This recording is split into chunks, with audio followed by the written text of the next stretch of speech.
Esse podcast é sobre paternidade, mas não é possível a gente falar de paternidade na sociedade de hoje sem falar de casamento. Falando de casamento, a gente vai falar de divórcio, a gente vai falar de guarda, a gente vai falar de alienação parental.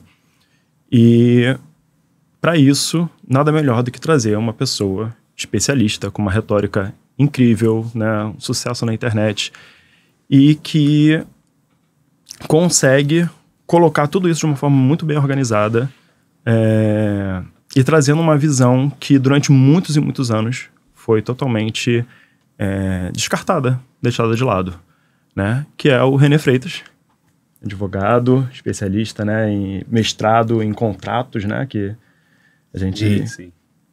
E eu queria te fazer uma pergunta, René, né? O seu nicho é muito importante no que você traz. O seu assunto, ele é muito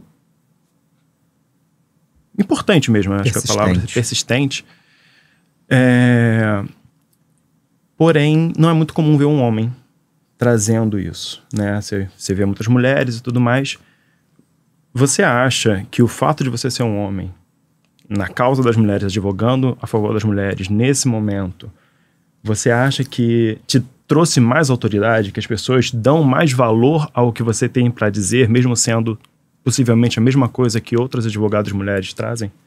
Gustavo, primeiro, uma honra estar aqui. Obrigado. Obrigado, Gustavo. Obrigado, Bruno. Obrigado, Hugo. Poder participar desse bate-papo aqui. Ver um podcast que tem 3 homens de protagonistas e falando de temas de filho já é diferente. Então, por si só, já traz um enorme valor para a sociedade. Parabéns pelo trabalho de vocês. Obrigado. Quando você fala da excelente retórica do René, eu não sei se a retórica aqui é excelente ou se o tema que é muito profundo e é necessário. Sim. E aí ele facilita a retórica. Quando você faz uma retórica com algo que é, do ponto de vista social, valoroso, você tem mais facilidade em se conectar, né? E aí já pegando a sua pergunta primeira aí, que é uma pergunta já difícil. Sim. Eu não sei, Gustavo, se eu falo a mesma coisa que as outras advogadas. Esse é o primeiro ponto. Sim, pode ser. Quando eu fui para Portugal, eu fiz mestrado em contratos. Fiz análise de contratos que eram muito profundos do ponto de vista de circulação de riqueza no mundo. Então, contratos internacionais, grandes operações que envolviam diversas línguas, diversas culturas, diversas leis, e você acomodava naquele contrato. E, paralelamente, eu fiz uma cadeira em análise econômica do contrato, que aí conversa muito com a análise econômica do ser humano. Por que você assinou aquele contrato? Uhum. Quais são os riscos que estavam ali? Quais foram os custos daquela transação para você assinar? Por que o nosso contrato de seguro de carro é tão caro? Por que quando você contrata o seu seguro de carro, você passa a não mais ter tanta segurança pelo seu carro? Porque você quer usar aquilo. Estou pagando, vou usar. Quando você faz isso, naturalmente você aumenta o preço do seguro. Uhum. Se a gente tivesse o mesmo controle com o carro, como se não tivesse seguro, o preço do seguro seria ínfimo. E aí eu me apaixonei pelo comportamento das pessoas diante dos contratos. Sim. E eu também fazia uma cadeira no direito de família como aluno convidado. Eu ficava ouvindo aquilo lá e falei, poxa, casamento é contrato. Sim. Esquece o romance, esquece... Isso é o primeiro contato que você tem com outro ser humano, mas na sequência, no desdobramento, eu tenho desdobramentos de cláusulas contratuais clássicas aqui. Sim. E eu passei a analisar o comportamento humano, economicamente falando. Economicamente não tem a ver só com dinheiro, tem a ver com desgaste de tempo, com perda de oportunidade, dos contratos existentes. E aí vem as reflexões. Então, eu não sei se a minha fala é seguida pelas outras advogadas, não sei, então eu tenho uma dúvida com relação a esse ponto. Uhum. E sim, acho que um homem, quando fala preservando o direito que, em tese, não o acolheria, chama atenção. Sim. Assim como se uma mulher se colocar numa posição de defender homens, também chama atenção. Porque, no fundo de tudo, me parece que você isola a parcialidade. Sim. Porque aquele sujeito não está se defendendo. Se ele não está se defendendo, eu quero ouvir. Porque possivelmente tem razão aqui, tem inteligência, não é impulso, não é emoção. E, para finalizar essa pergunta aqui, eu me recordo muito da época de escola. Nossa época de escola não tinha Uber ainda, a gente ia de ônibus, né? Uhum. Nossa geração, eu me lembro muito bem, ela pedia para alguém levantar do banco quando o idoso entrava no ônibus. A gente não ficava em silêncio. A nossa geração nunca ficou em silêncio. Entrou uma idosa com sacola, fulano, levanta. Acho que ao longo dos anos a gente perdeu isso. A gente passou a silenciar muito porque aquilo não era mais nosso. Não, eu quero viver numa sociedade em que o outro se incomoda quando vê o meu direito violado. Às vezes eu não estou em capacidade de falar sobre o meu direito. Mas isso não autoriza que todos os demais fiquem em silêncio. Então, quando eu comecei a notar que dentro do contrato de casamento algumas reflexões são importantes para salvaguarda do próprio contrato e melhoria da família, independente se isso beneficia nós homens ou não, preciso falar, ué. Sim. Esse aí até mexe muito num ditado muito popular, né? Briga entre marido e mulher não se mete por colher, né? E aí essa questão que você trouxe do ônibus, fazendo essa analogia, né? Que também entra em outros conceitos como o pacto da masculinidade, né? Que homens que cometem, né, atrocidades com outras mulheres, nós fingimos que não vemos, né? Nós tentamos dar aquela passada de pano e tudo mais, que é uma coisa que a gente, aqui no podcast, está sempre, né, falando, a gente não quer estar passando a mão e tudo mais, queremos trazer às vezes um outro olhar, mas ao mesmo tempo chamar a atenção, que é essa questão de, num relacionamento marido e mulher, de uma forma muito mais clássica, assim, acaba já sendo em primórdio prejudicial à mulher, né? Como você estava trazendo, trazer um outro olhar para essa união na forma de contrato, né? E a partir daí propor um equilíbrio. Sim. Se eu estou num contrato que só é bom para mim e não é bom para o outro, esse contrato não pode ser bom para nenhum dos dois, está errado por essência.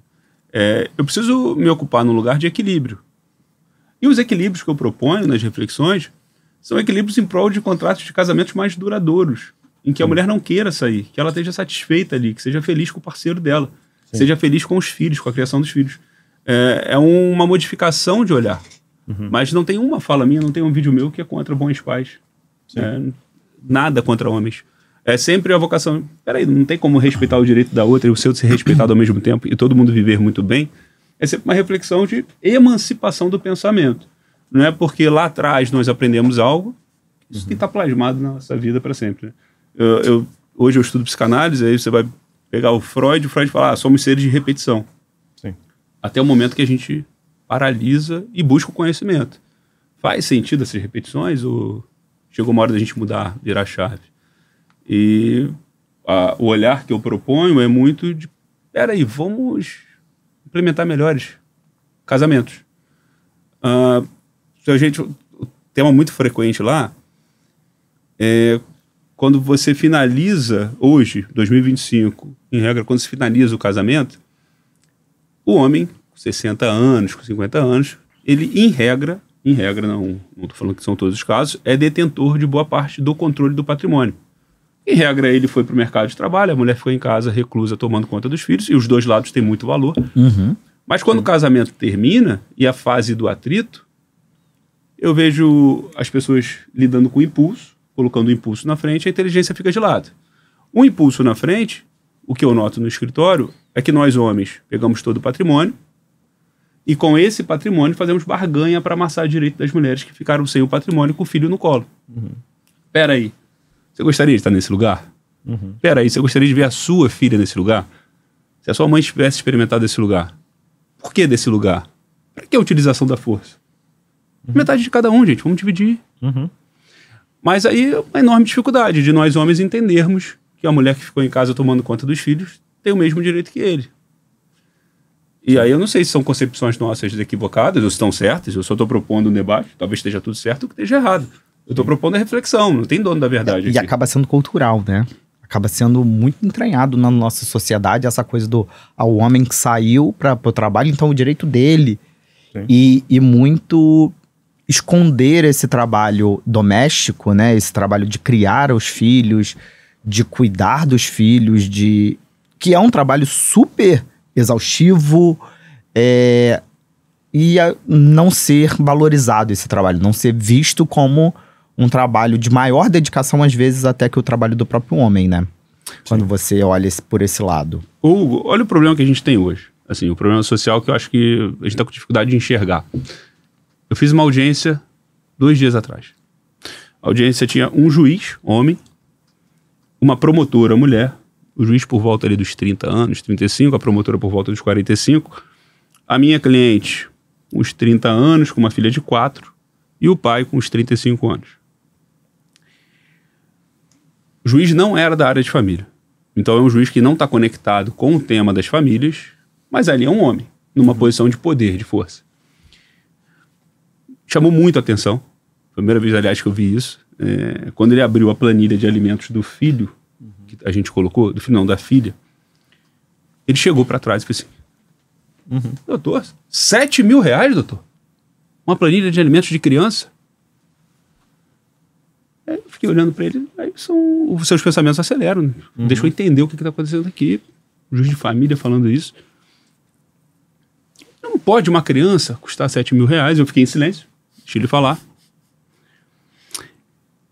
E nós começamos a evoluir na audiência. Em determinado momento ele para a audiência e fala para mãe assim, mas vem cá, você não tem uma família não? Você não tem a mãe, um pai para comprar o sapatinho da criança? Porque eu vi aqui que você colocou 500 reais de investimento. Ela sim, porque a criança com 4 anos toda hora troca. Não, mas não tem um pai ou uma mãe para comprar o tênis? Porque é minha mãe que compra do meu filho. O juiz é a minha mãe que compra o do meu filho. Pera lá. Esse juiz é irmão do filho ou é pai do filho? Sim. É a mãe dele que é mãe do filho ou ele é mãe do filho? Esse juiz está pronto para julgar o caso que está ali? Ou os aprendizados e as experiências que ele tem vão atrapalhar o direito daquela criança? Sim.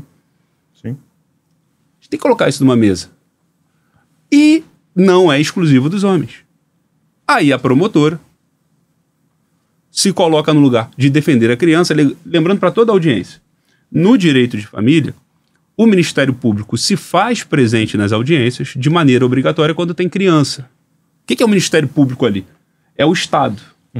Não adianta aos maiores, pai e mãe, fazerem um acordo horroroso para a criança. Eu, Ministério Público, eu, Estado, não aceito. Então não pode vir um pai milionário e falar que vai dar 500 reais de pensão, porque eu, Estado, não vou permitir que um pai rico tenha um filho pobre. Então a função do Ministério Público é só essa na audiência. Sim. Proteger a criança e nada mais. Aí esse sujeito é um treinador de futebol.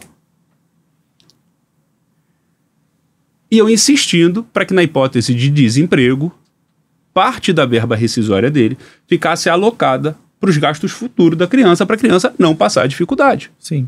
É só o óbvio do óbvio. E a promotora fez todo o discurso. E aí chegou num acordo com o pai. Doutor, virou para mim e perguntou, conseguimos 10% da verba rescisória para a criança. Fiquei olhando para ela, o Gustavo, eu falei assim, ele que é a criança? Por que você está investindo o tempo de todo mundo, de um poder judiciário caro, para falar que ele fica com 90% da remuneração da verba rescisória? Nossa Constituição prestigia o direito do menor frente ao dos maiores. Que prestígio é esse que o Estado faz de uma criança sem saber quanto tempo ficará sem alimentação vinda do pai, 10% de reserva e ele gasta 90% com o quê? Por que ele é mais importante do que o filho? Agora, a gente esquece que quando essa verba rescisória não faz frente para a criança, ou ela morre de fome ou alguém vai ter que se doar mais do que ele. Então hoje a gente vive esse estado de coisas. Que a gente precisa evoluir. Eu não proponho de maneira nenhuma, 1 centavo a mais para as mulheres de direito. 0. É só igualdade. Traz igualdade e acaba o assunto, gente. Mas há uma dificuldade muito grande em razão de aspectos culturais que a gente precisa avançar muito, né? Muito.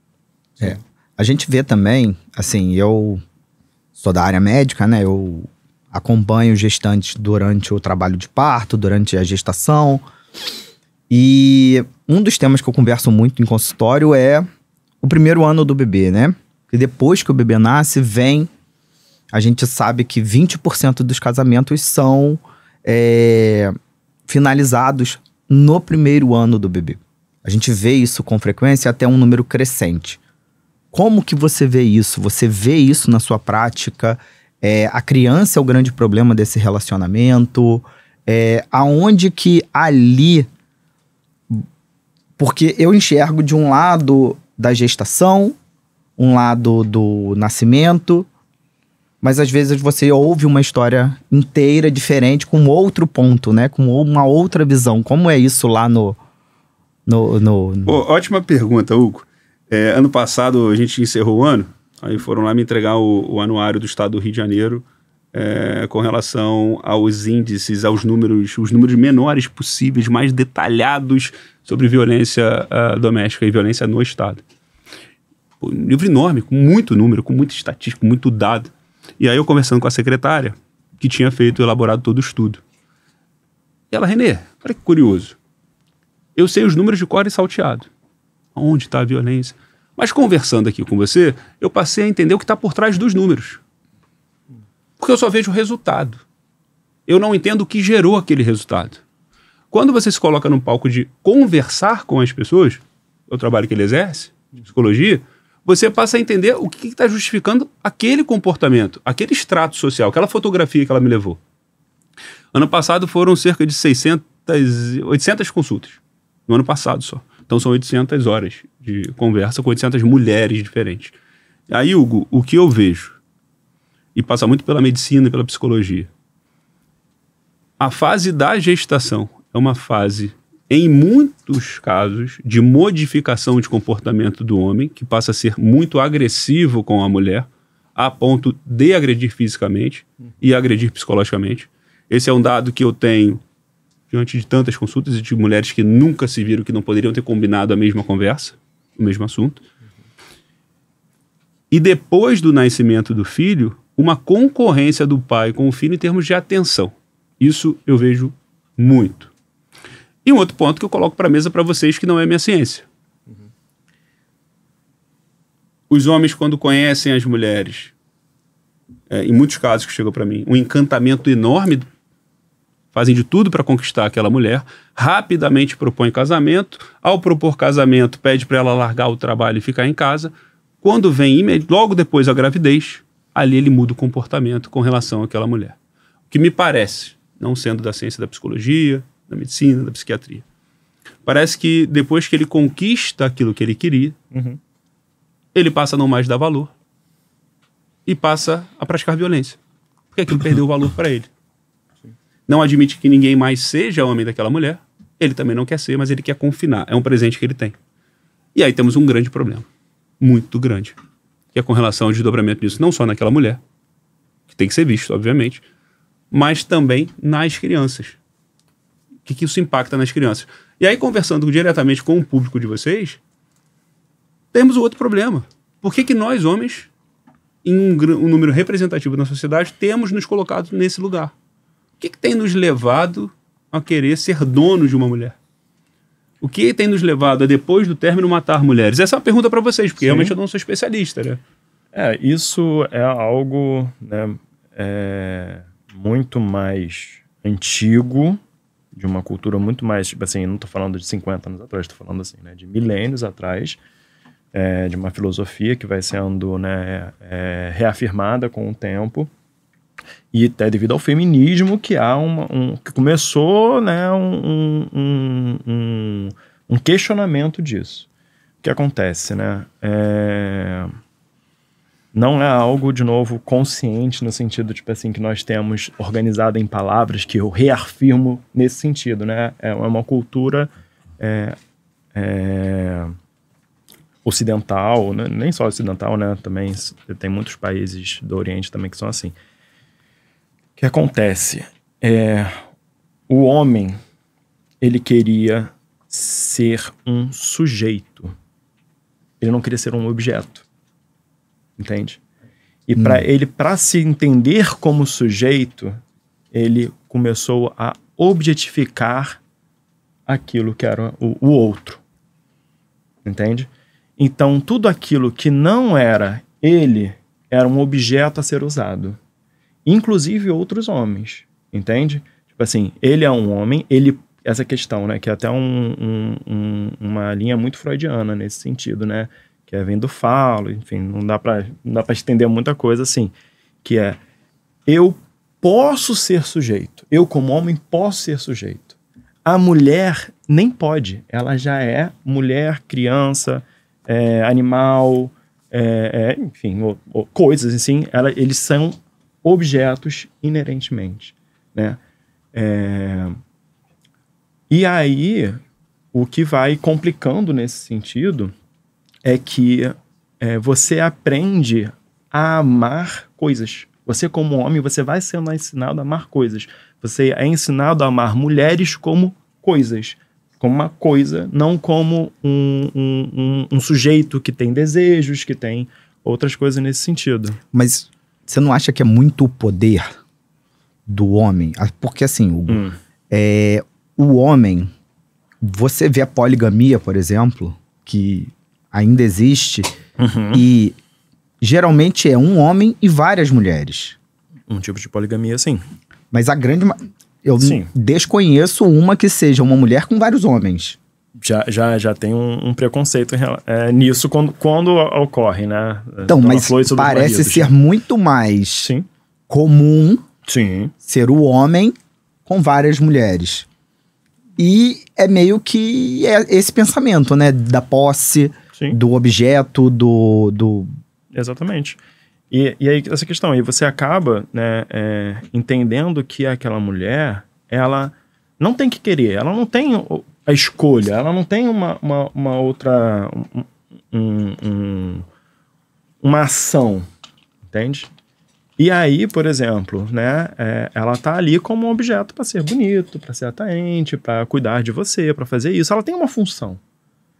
A partir do momento que aquele objeto, né, que é da sua posse, age de uma forma diferente como que você esperava, independentemente se, tipo assim, que vão ter homens que vão esperar coisas diferentes de mulheres diferentes, né? Mas se ela age diferente, ele meio que entra no direito de corrigi-la. E aí vem a partir da violência.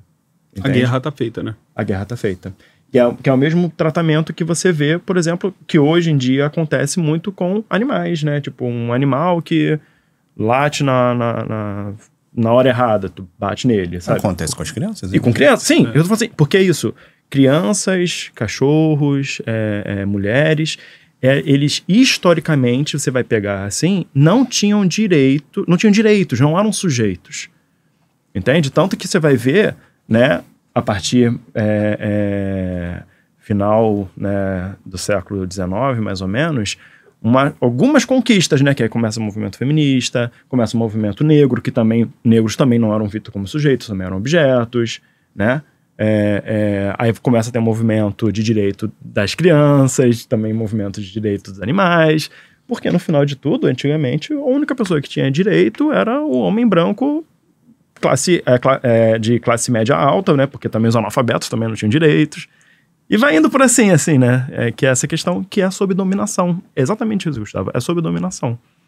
Porque a gente foi construído socialmente de que eu só sou sujeito quando eu domino o outro. Entende? É pesadão isso, mas é mais ou menos isso que a gente foi construindo na nossa sociedade.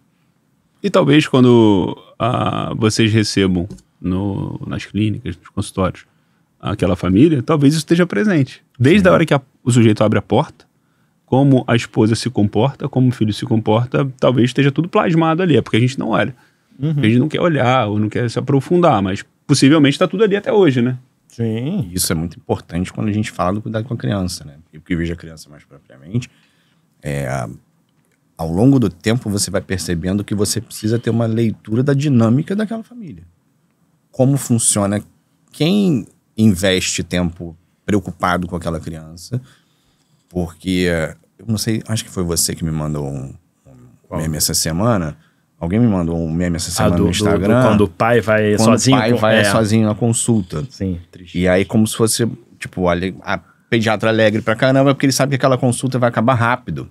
O pai não sabe informar muito o que acontece, ele não tá muito ligado no cuidado com a criança. Uhum. E E aí eu falei, cara, é muito mais complicado pra mim do que... Porque eu tenho coisa a saber, eu preciso saber de algumas coisas.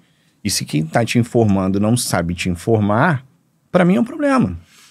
Eu presenciei várias consultas em que o pai leva a criança e tem que rolar um telefonema pra saber o que a mãe tem pra dizer. Pra saber o que a mãe tem que perguntar. Às vezes a pessoa não conversa com a mãe antes de ir pra consulta, porque ok, né? Algumas coisas a mãe vai saber, outras coisas o pai vai saber e a mãe não.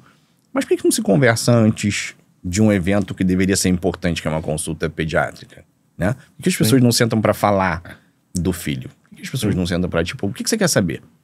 Né? Tem alguma coisa que você queira dizer que você tá vendo que eu não tô, que você quer saber e eu, na verdade, não me preocupa?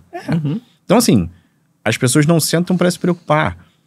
Acho que a gente já falou isso aqui em outro episódio, mas acho que as pessoas se preocupam um pouco como casamento, não só em relação ao contrato, mas em relação ao como é que a gente vai conduzir essa relação.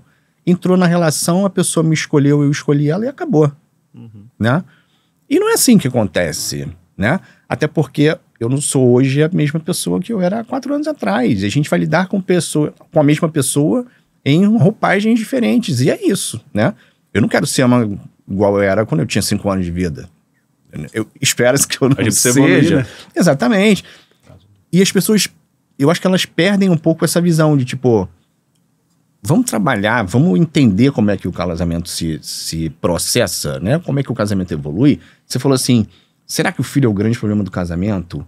Pô, nunca é, cara. Não é? Nunca. Não é o filho. Nunca é. Então, é a expectativa, né? Tipo, qual é a expectativa de cada um sobre aquele relacionamento, sobre aquele contrato? Porque quando você vai assinar um contrato, e muitas pessoas não encaram um casamento como um contrato, você assinou aquele contrato, o que você espera? Não é daqui a 5 anos. É daqui a 10, 15, 20 anos. O que você está esperando daquele contrato ali? O que você espera? Será que vocês pensaram em ter filhos? Será que vocês pensaram como vai ser essa dinâmica se, olha só, eu vou trabalhar e você vai cuidar da casa, da minha carreira, Ou não, pô, às vezes a mulher tem uma posição que poderia ser melhor trabalhada para ela ter uma finança melhor do que a do homem e o homem trabalhar e ficar ali no suporte. Mas eu acho que isso não é conversado. E aí a gente entra no casamento como se fosse uma festa e aí a gente vai conhecendo a pessoa em momentos que não são de festas. A gente não entra como uma festa, pelo contrário. Eu acho que o início do relacionamento é o momento que você mais se dedica. É o cara quer impressionar. Mas aí você veste uma máscara. Melhor, eu sou fantástico. Mas então ninguém você veste início uma de máscara. relacionamento. Mas todo mundo faz assim, isso é natural do ser humano. É natural. Eu acho que isso é natural. A questão é que a verdade vai aparecendo ao longo do tempo, né? É natural. As pessoas... Ninguém vai conviver, dormir com uma pessoa e acordar com uma pessoa e não saber quem ela é. É um fato, né? E as pessoas não se dão conta disso. Que beleza, a gente vai se dedicar, mas por que eu não me dedico tanto daqui a 5 anos? Por que quando termina o casamento, seja por que motivo for, eu não compreendo que aquela pessoa também tem necessidades da vida, né? Por que uma mulher que deveria estar ali para defender a criança bate palma para os 10% que a criança vai ganhar, enquanto o cara que fica com 90%? Tem alguma coisa errada no pensamento. Isso não é conjuntural, isso é estrutural. Né? Eu só queria fazer uma observação. Essa questão de falar assim, a gente veste uma máscara para conquistar, né, mulheres. Isso é machismo. Entende? Mas eu acho que todos não, vestem. Todos vestem, mas não porque é natural. Porque é ensinado. Entende? Porque qual é a questão? Eu tô aqui e eu estou botando desejo em relação a uma mulher. Entende? Eu tô botando desejo em relação a ela. Eu quero conquistar ela. Eu quero que ela me deseje de volta. Ou seja, eu quero que nasça um desejo dela em relação a mim. A gente consegue controlar o desejo do outro? Não consegue. Né? Eticamente não consegue. Essa é a questão. Eticamente a gente não consegue. Sendo que, se a gente parte de um pressuposto de que eu sou o sujeito e ela é o objeto, entende? Ela é objeto do meu desejo, porque eu desejo ela, né? A direção do meu desejo é ela. a pergunta não se torna, tipo assim, será que ela me quer? O que eu preciso fazer para ela me querer? Entende? E aí, a gente vai desde adolescente, ouvindo isso, e perpassando isso, tipo assim, faz isso, que mulher gosta de quando você faz assim, mulher gosta quando você faz assado. E aí, cria um bando de incel por aí, que é tipo assim, homens supostamente legais, que tipo, não, eu sou certo, mas as mulheres também vestem uma máscara para um relacionamento. Eu acho que assim, acho que os dois lados vestem uma máscara que, às vezes, tentam mostrar o seu lado julgado, que ela julga especial, tanto um homem como um cara bem-sucedido, um cara que... E a mulher também, uma mulher sensual, uma mulher... E que ao longo desse período, ao longo desse relacionamento, essas máscaras não conseguem se manter. Sim, mas eu não tô falando isso, né, que mulheres não objetificam homens. Sim. Entende? Nós objetificamos uns aos outros, isso acontece, entende? A questão é muito mais ensinado a nós homens a objetificar mulher, que eu tô falando não só de tornar um objeto, mas de tornar objetivo, entende? A gente mudar o nosso comportamento para conquistar mulheres, entende? E é essa questão, tipo, eu vou ser... Abre muito para narcisistas, né? Que aí vai chegar num casamento, tipo, o cara era maravilhoso, não sei. Então eu acho que é pros dois, assim, eu, na minha obstetrícia aqui, eu acredito que os dois fazem isso. Só que assim, eu acho que cada um busca uma coisa no relacionamento. Eu acho que esse pensamento feminino e o masculino, quando vão em busca de um relacionamento, eles vão em busca de coisas diferentes. Sim, e se você perceber, é dentro da estrutura machista. Justamente, mas assim, essa estrutura é que precisa ser conversada do que cada um deseja. Isso. E aí entra nessa coisa do tipo, minha mulher é linda, maravilhosa, tem o corpo que eu desejo. Ela engravidou, ela perdeu o corpo. Ela perdeu a sensualidade, porque a mulher começa a enjoar, começa a vomitar, começa a ter... E aí começa, como o René disse, ela começa ali a perder aquele encanto, né? E afinal eu já conquistei aquela mulher. Ela já tem um filho meu. Como se o homem não perdesse o encanto também, né? Isso! Como se...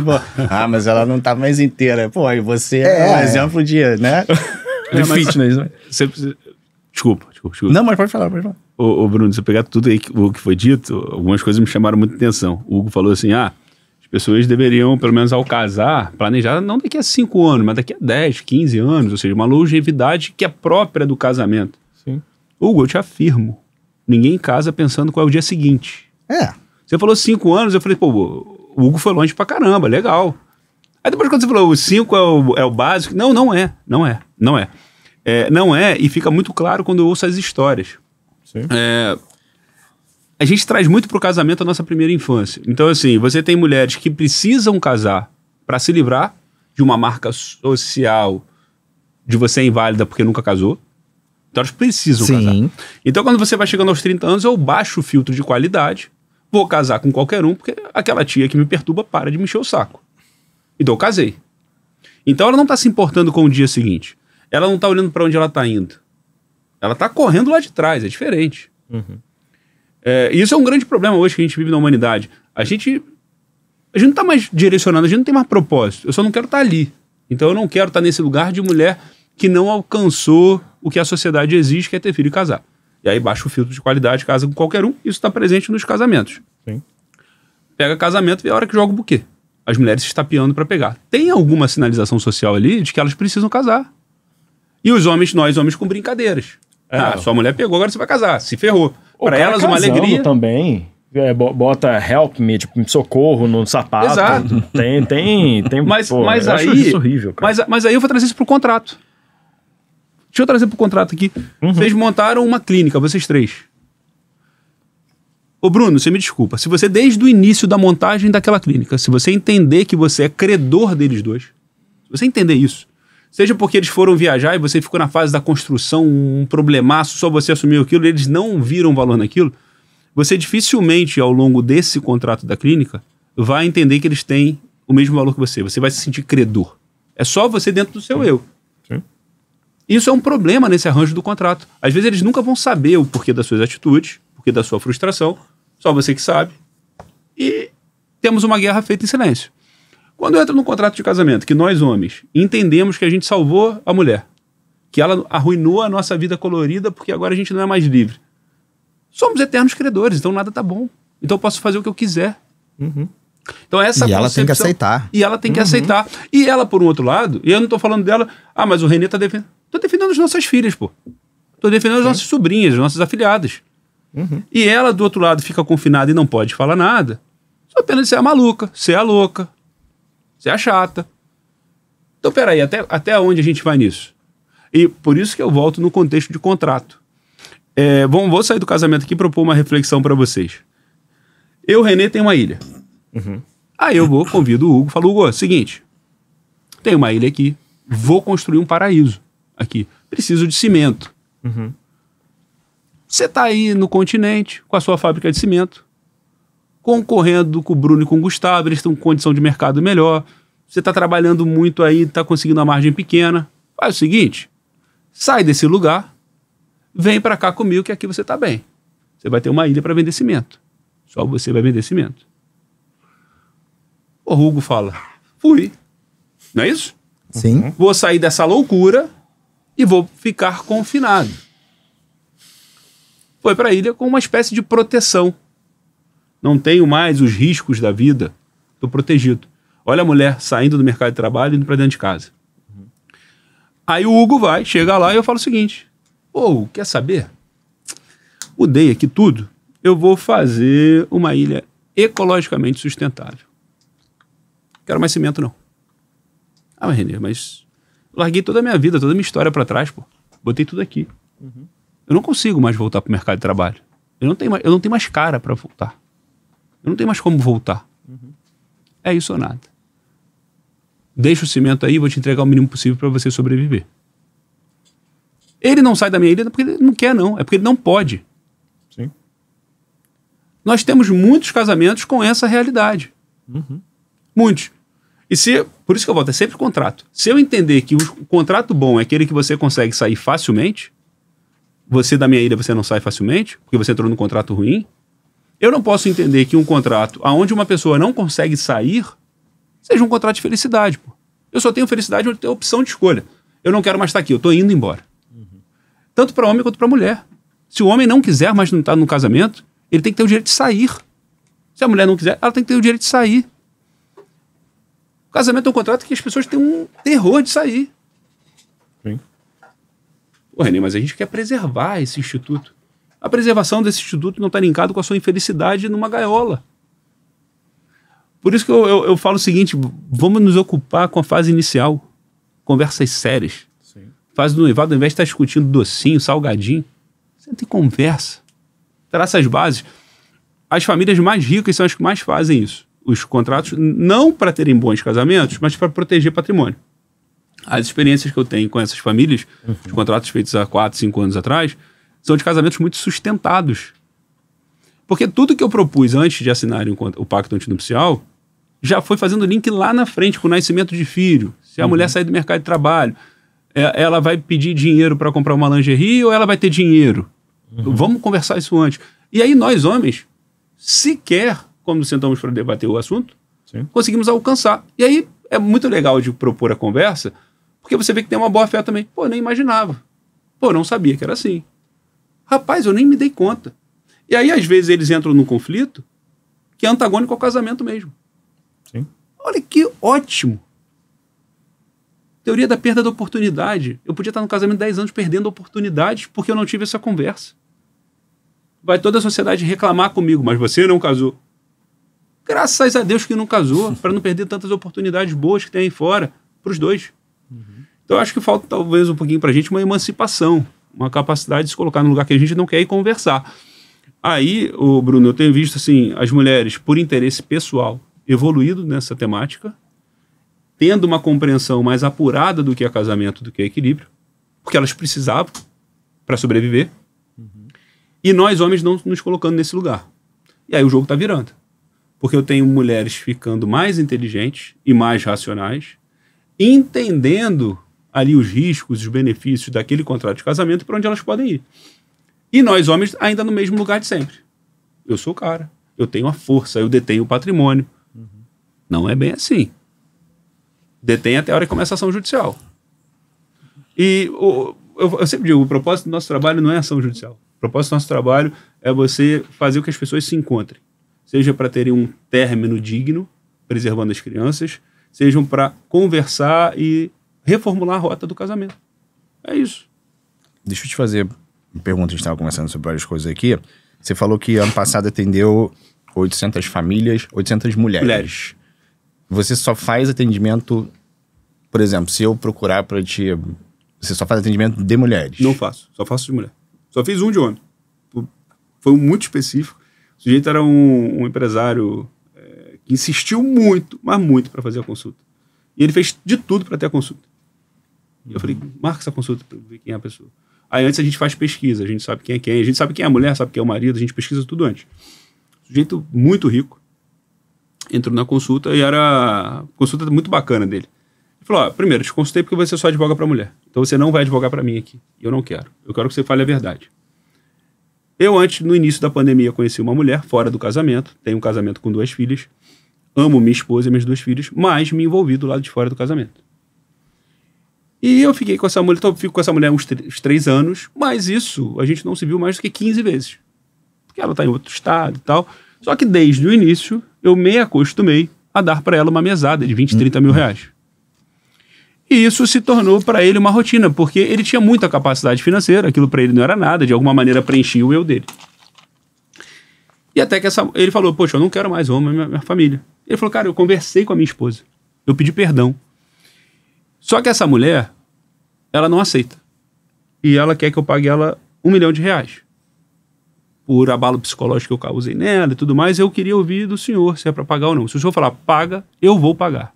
Eu não quero ser o errado da história. Eu quero arcar com a minha responsabilidade só do tamanho dela. Eu quero te ouvir. Primeiro que é muito incomum esse bate-papo com ele. Sim. Mas você vê de outro lado uma boa-fé incrível, assim. Eu falei, poxa, queria eu ter essa capacidade, sabe? Esse desprendimento, essa personalidade. E eu falei com ele o seguinte, olha, contrato de casamento é um contrato muito complexo. Eu, René, que vivo só isso, não vejo o elemento traição isolado como elemento suficiente para a quebra do contrato em razão da complexidade que ele tem e da complexidade das pessoas que estão nesse casamento. Acho muito pior, por exemplo, uma violência velada diária contra a mulher, a sua mulher. Muito pior você 5 anos falando que sua mulher é inútil, que é gorda, que é aquilo, que é aquilo. Acho muito pior do que você ter deslizado e cometido uma traição e pedido desculpa. Eu acho que um ato isolado não é suficiente para derrubar um bom casamento. Um ato isolado de erro não é bom para sócios terminarem uma sociedade de sucesso. Traça a rota de novo e recompõe. O que você fez foi um ato errado. Ah, mas procrastinou no tempo. Um casamento de 15, 20 anos, com 15 encontros? Você nessa postura, nessa convicção? Não. E se a sua mulher, que é parte desse contrato, que é a sócia, aceitou, sai desse lugar de culpa. Porque ele não é mais seu. Aí desabou de chorar mesmo. Igual criança chorando. Tá, então eu pago pra mulher aquele valor? Falei, não. Claro que não. Ela não tem que receber aquele valor. Só que se você está há 3 anos dando esse valor para ela, de 30 mil por mês, você também não deveria interromper da noite pro dia. Num ambiente de boa fé, dê a ela o direito de se reprogramar financeiramente. Faz o seguinte, manda uma notificação, contrata um advogado, manda uma notificação. Nos próximos 6 meses, eu vou te pagar 30 mil reais. Depois não mais, mas te pago por esses aspectos. Aqui. Ele falou, René, eu vou pagar por 1 ano. Não quero me aborrecer, mas obrigado por tudo. E aí finalizou. Foi o único homem que eu atendi.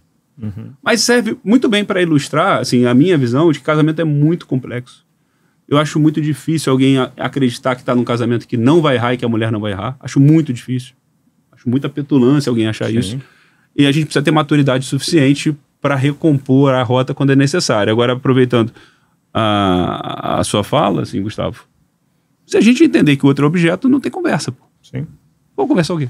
Eu que mando aqui, você é um passarinho que tá na minha gaiola, dou alpiste se eu quiser. Sim. E canta aí que eu tô mandando. Aí não tem conversa. E outra coisa, uma coisa que também tem dúvida. Por só atender mulheres e por falar muito mais objetivamente a favor das mulheres. Você sofre nas redes sociais uma pressão masculina por conta disso? Não. Se entrar na minha rede social, não tem. Quando tem, é irrisório a ponto de ser insignificante. Porque a minha fala não é contra nós homens. Não é. E não é que a mulher tem que tirar 1 centavo a mais do homem. Não é. Mas a sua fala não ser assim não quer dizer que as pessoas não vejam assim. Concordo.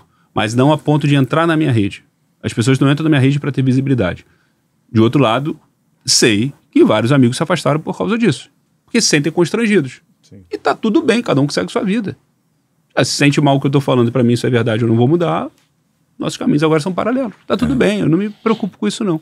Eu tô te perguntando isso porque eu quando falo alguma coisa, tanto defendendo criança quanto defendendo mulher, eu sou sempre apedrejado por conta disso. Por vários homens. Talvez você, por ser advogado, as pessoas tenham um pouco mais de medo de você. Pode ser. Eu acho mesmo. Tipo, não vou falar com advogado. Pode ser. Primeiro que eu vejo que o cara é bom pra caramba. Eu sei que o cara é advogado, não vou mexer com ele porque eu vou arrumar um problema pra mim. Sim.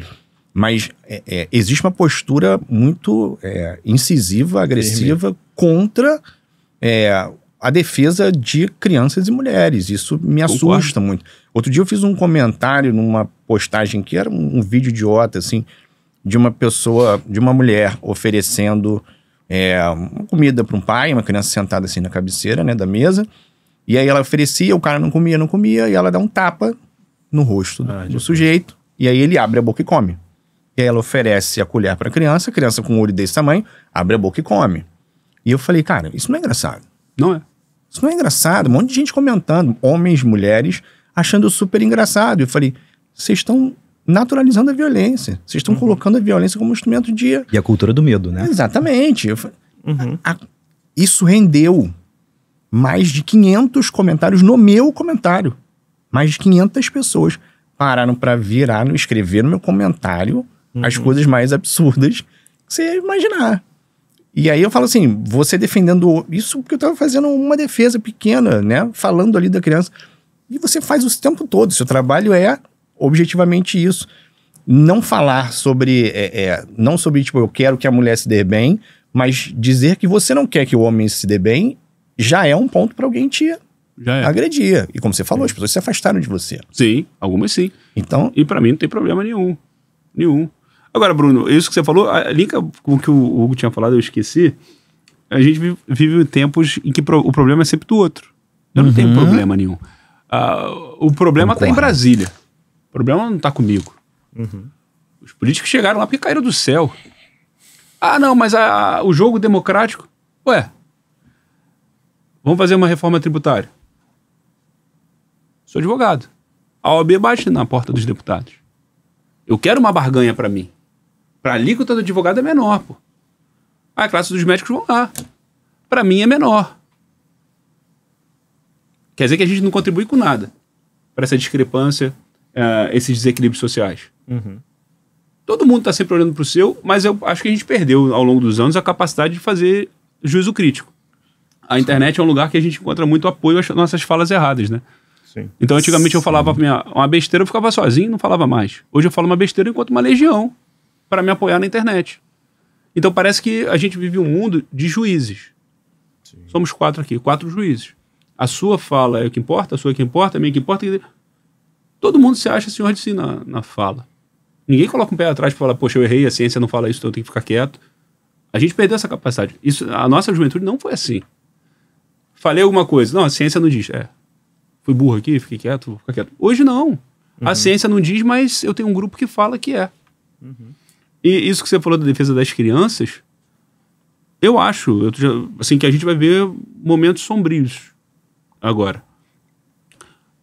Essas transformações, Gustavo, eu não sei se você concorda, que a gente teve muitas transformações em um curto espaço de tempo que a humanidade nunca experimentou. Sim. Então vamos trazer os negros para a pauta, vamos trazer as crianças, os idosos, as mulheres, vamos trazer todo mundo para a pauta. Isso. E aí eu incluí na pauta quem nunca esteve. Toda mudança, historicamente, passa por excesso. Então a gente vai viver excesso, é natural. Depois vai se reacomodando.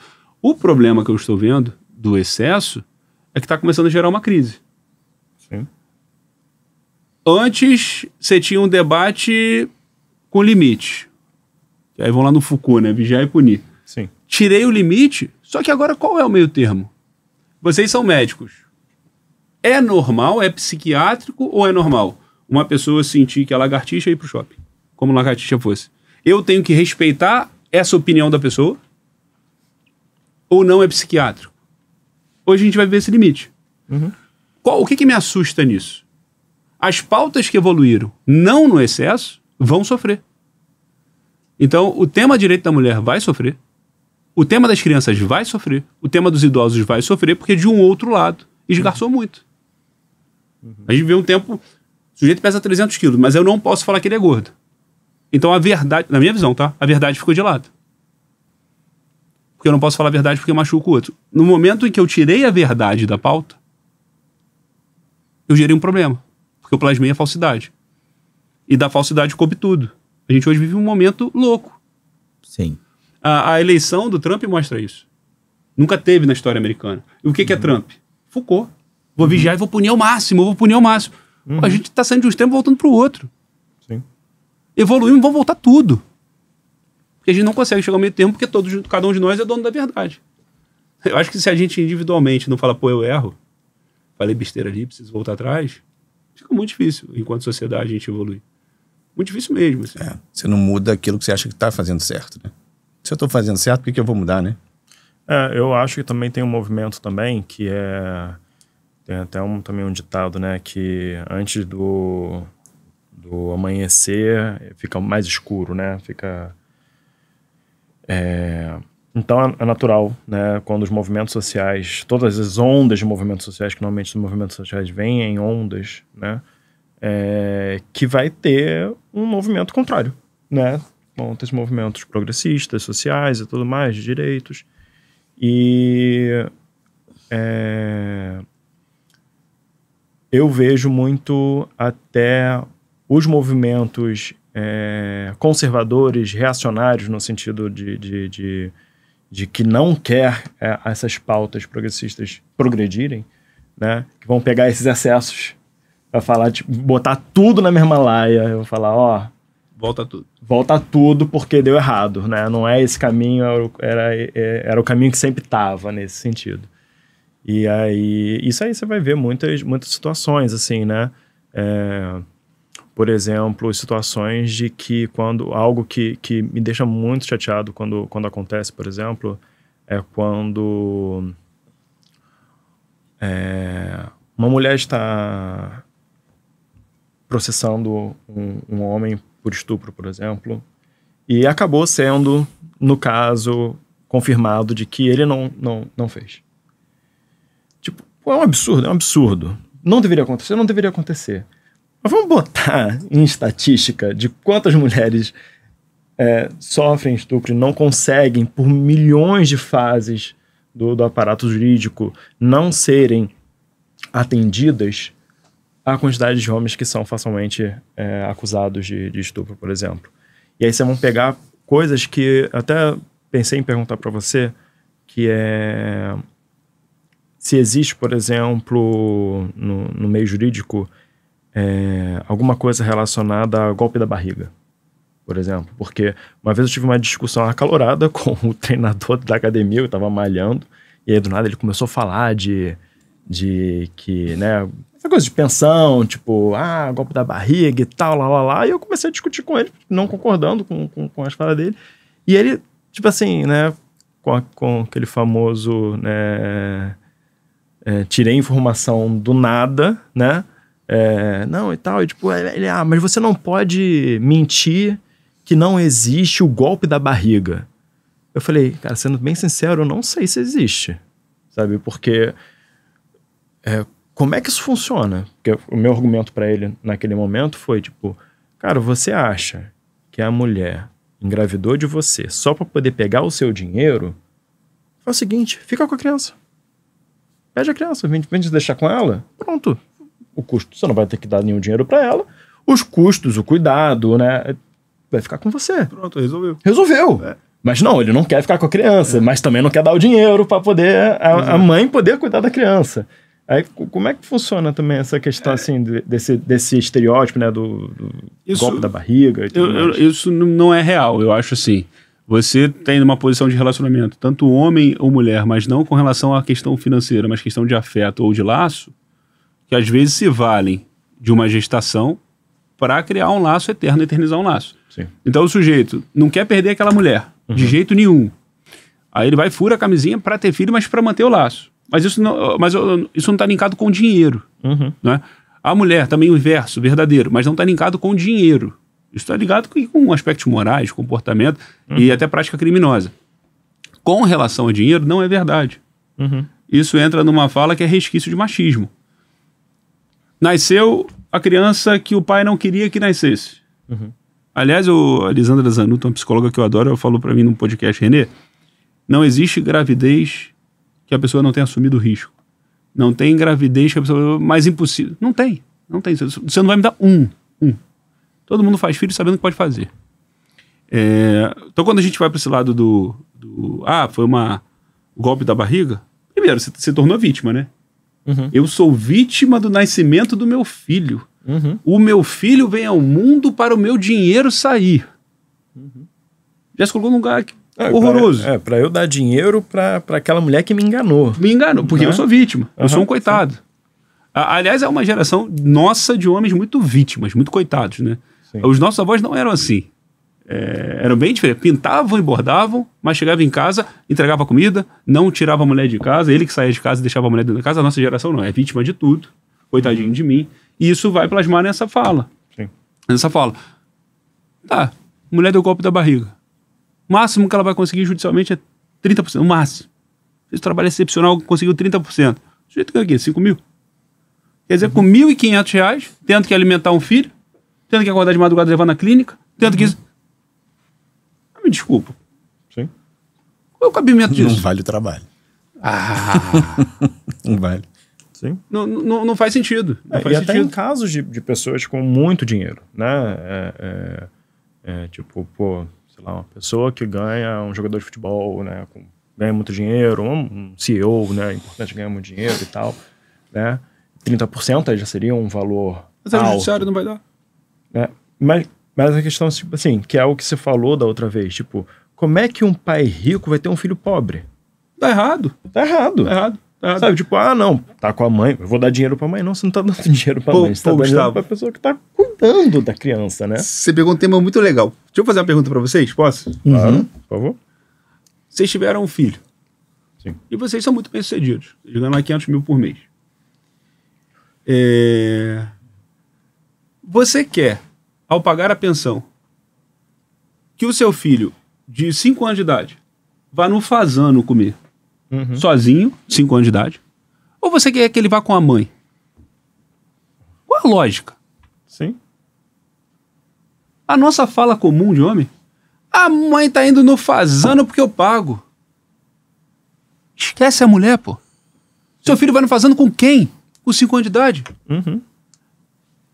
É uma loucura humana de querer atacar a outra ao invés de amar o filho. Que bom que eu consigo pagar o fazano pro meu filho com a mãe indo junto, com a avó paterna indo junto. Olha o momento de alegria do meu filho. Mas elas... Aí vem os machistas. Mas elas... A avó se beneficiou. Olha lá aquela pobre coitada comendo no fazano. Mas que olhar pequeno. Olha o momento único que você dá pro seu filho. É como se você quisesse isolar o seu filho de relações pessoais que ele vai ter, né? Mas eu acho que vira um... Assim, já que você saiu do meu cárcere, agora tu vai passar fome. Tem uma questão vingativa. Já que você saiu do meu cárcere, já que você fugiu da minha gaiola, agora nem um alpiste tu vai comer. É isso. Não tô nem aí pro meu filho. Meu filho, ele que se dane. Ele vai comer o filé mignon na minha casa. Acaba ainda sendo mas na tua casa, ele nem o alpiste ele vai comer. Isso é um problemaço. Dos pais ricos e as mães pobres. Isso é um problemaço. A discrepância da realidade do lar, da mãe e do pai. É um problemaço. As roupas, né? A roupa vai pra casa de outro, mas devolve a roupa da minha casa. Não é da criança, né? Isso faz muito mal pra criança. Sim. Mas fazer o quê? Nós somos nós, adultos, ali atrapalhando as crianças. E o pior de tudo que é isso, né? Tem esses casos que eu acho importante fazer isso, porque senão a gente acaba nessa coisa, tipo assim, não, mas né, quis se relacionar comigo porque eu tenho dinheiro, né? E tudo mais. E, pô, você também quer se relacionar com ela, né? E você quis ter filho com ela, pô, que seu filho tenha uma condição de vida condizente à sua, né? Nesse sentido. Porque você iria prover para ela, né? Se tivesse mantido o casamento, né? Mas uma coisa que eu vi no seu Instagram que eu achei muito, assim, nem curioso, né? Porque eu já imaginava isso. Você falou assim, é impressionante como os homens vão tudo maltrapilho pra... Só tem audiência. Pra audiência. Só tem pobre. Só tem pobre. A mulher vai toda arrumada, não sei o que, se apronta e tal, quer mostrar, né, que tá bem e tudo mais. E o homem vai de Havaiana, você nem falou Havaiana, mas sacanagem, tipo assim, maltrapilho, tipo, tô sem dinheiro. O Gustavo fez audiência lá em... Não vou falar o estado não, porque vai identificar muito o cliente. O cliente viveu junto com o marido, casamento e comunhão universal, ou seja, não tem debate de qual é o patrimônio, é metade. Tá no CPF é metade. Acabou o casamento, tem uns 2 anos, aí a audiência, e o sujeito saiu com tudo, fez malabarismo com as contas da empresa e deixou ela com 2 filhos autistas sem nada, passando fome mesmo. Sim. E os filhos tinham todo aparato, depois do término não tinha mais nada.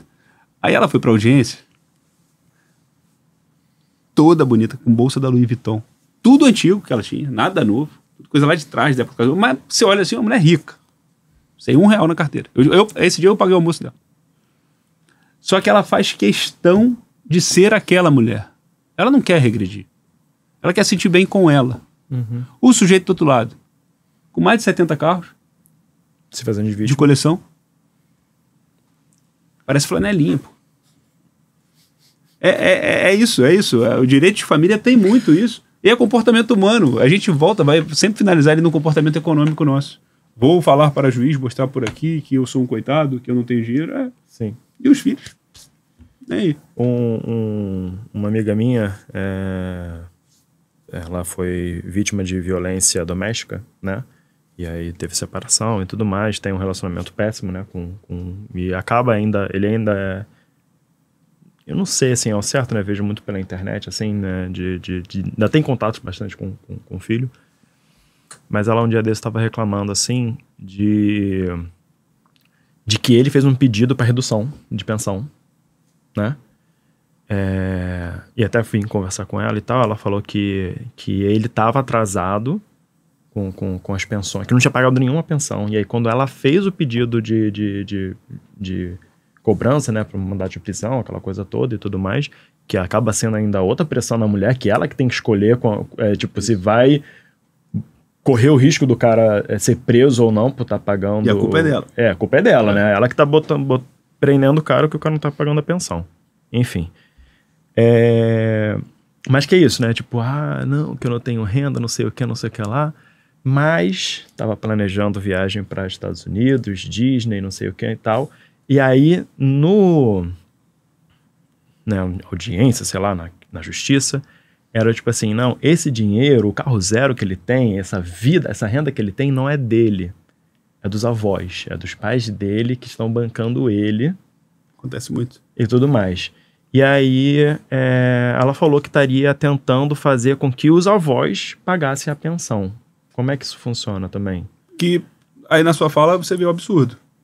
O pai não alimenta o filho, o judiciário cansa de buscar o pai, prende o pai 2, 3 vezes, e a criança só não morreu de fome porque a mãe se desdobrou para não morrer de fome. Aí os avós vão fazer a figura do pai, é isso. É os chamados alimentos avoengos. Quando o pai, né, da criança é irresponsável e a justiça cansou dele, porque exauriu todas as tentativas, aí você vai chamar os idosos, 70 anos, 80 anos, para tirar a aposentadoria para pagar a comida do neto. Sob pena de ser preso. Porque a justiça cansou desse pai. Tem um aspecto que eu não sei se vocês notam ou se vocês concordam, que tudo que acontece na casa de um reflete, de alguma maneira, nas nossas. Sim. Então, por mais que vocês criem muito bem o filho de vocês, quando ele chega na escola e ele tem um amiguinho, 2, 3, que se acostumou com cenários de violência, esse amiguinho passa isso pro filho de vocês. Quando você tem um filho que está há 5 anos sem ver o pai, isso vai no filho de vocês. A gente esquece que as relações sociais, elas encostam na gente. E essa tolerância que nós temos, talvez ela seja muito negativa para nós. Por que a gente não reprova, né? Por que a gente não reprova um colega nosso que está 2 anos sem pagar pensão, mas está com a gente almoçando? Por que ele tem dinheiro para almoçar e o filho dele não tem? E para a gente está tudo bem? Nós nos esquecemos que isso vira reflexo para os nossos filhos, na medida que eles vão conviver com os filhos desses homens. Sim. E aí eu volto, a culpa nunca é nossa. Então a gente vai esperar do Poder Judiciário todas as soluções. Mas quando eu tô no futebol e o sujeito fala, mas fala brincando, uma verdade, uma violência, um crime, dei um tapa no rosto da minha mulher porque ela não lavou o copo. E aí nós damos risadas, nós estamos nos autorizando Sim. que as nossas filhas sofram o mesmo. Sim. Justamente. Cadê a piada disso? Eu agredi uma mulher, cadê a piada? Não, de Não forma...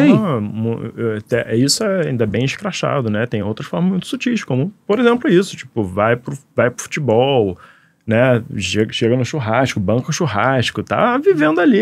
É isso.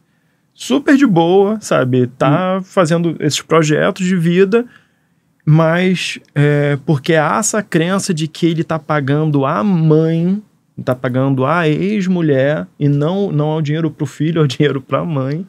E aí fica nessa vingança, nessa coisa inútil. Assim que... Agora, eu não sei se vocês têm aí consciência do alcance de trazer esse tema para cá.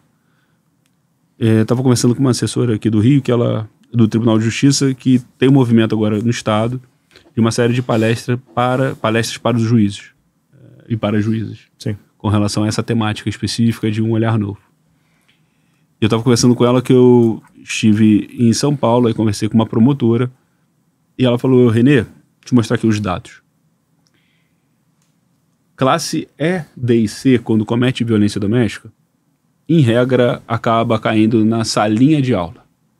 Uma das condenações, uma das punições da Lei Maria da Penha é você ir para a salinha de aula, sentar lá com a tia psicóloga, com a assistente social e conversar como se relaciona com o mundo. Essa é uma das penas, a Lei Maria da Penha é muito premiada. A classe B e A consegue fugir dessa linha de aula, infelizmente. Mas a E, D e C acaba indo. E ela falou, os números são incríveis. A reincidência é mínima, desses homens não chega a 10%. Os homens que sentaram na salinha de aula não chega a 10% a reincidência. E eles passam a ser defensores das mulheres. Então, pera lá, eu tenho um dado aqui. A gente precisa levar esse tema para nós homens. Sim. Tá funcionando na classe E, D e C. Não esperaria isso, não. É real. Sim, é real. E tem gente que fala mal da Lei Maria da Penha. É muito real. Porque se você for no meu Instagram e ver o que eu falo, se você se sentir ofendido com alguma coisa, pô, peraí. Você não tá fazendo alguma coisa errada. A única coisa que eu tô falando é não faz sentido você bater na mulher. Não faz sentido você fazer violência com seu filho para atacar a mulher.